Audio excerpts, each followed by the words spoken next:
Je vous propose de corriger l'exercice 3 donc, du chapitre 11 sur le principe d'inertie. On va s'intéresser au vélo et notre but ça va être d'expliquer pourquoi est-ce qu'au niveau des forces un vélo peut avancer et aussi pourquoi est-ce qu'on ne peut pas atteindre une vitesse infinie avec un vélo même si on pédale toujours avec une force constante. Donc la première chose que vous faites quand vous faites du vélo, c'est que vous tournez les pédales dans le but de faire tourner la roue de ce sens-là. D'accord? Pourquoi est-ce qu'on cherche à faire tourner la roue de ce sens-là? Bah, tout simplement parce que cette roue, elle va venir frotter sur la route et elle va pousser ainsi, d'après le sens de rotation, la route vers l'arrière. Ok? En contrepartie, que va faire la route? Là, il faut utiliser le principe des actions réciproques. Et ce principe des actions réciproques dit que la route exerce sur la roue une force de même valeur, de même direction, mais de sens opposé.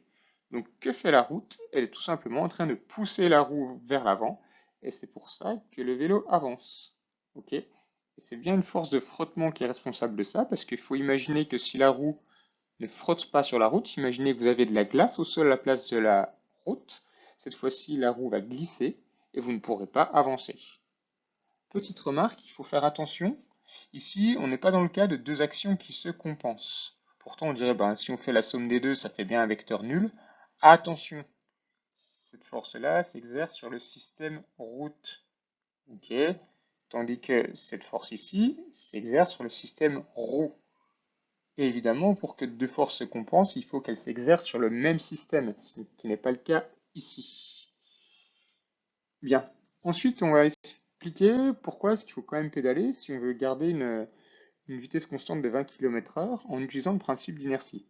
Pour ça, je représentais mon système vélo par un point, d'accord? Je l'ai étudié dans le référentiel terrestre, et je sais que ce vélo, il est soumis à son poids, et que la route, en contrepartie, hein, il y a la réaction donc, de la route qui va compenser le poids.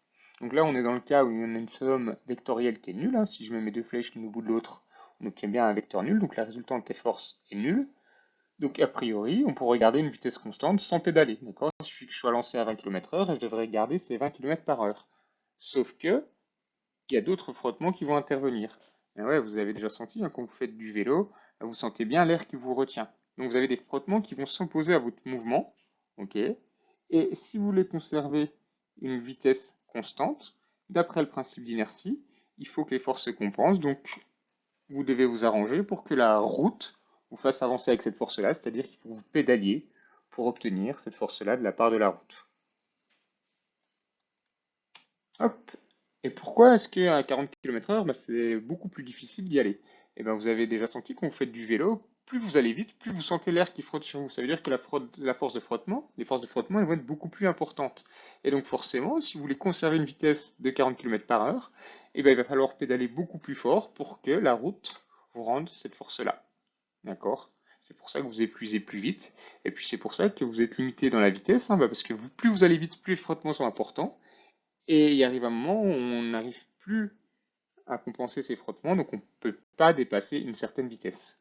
Ce qui fait qu'en vélo, on passe notre temps effectivement à combattre des frottements, à pédaler pour combattre des frottements.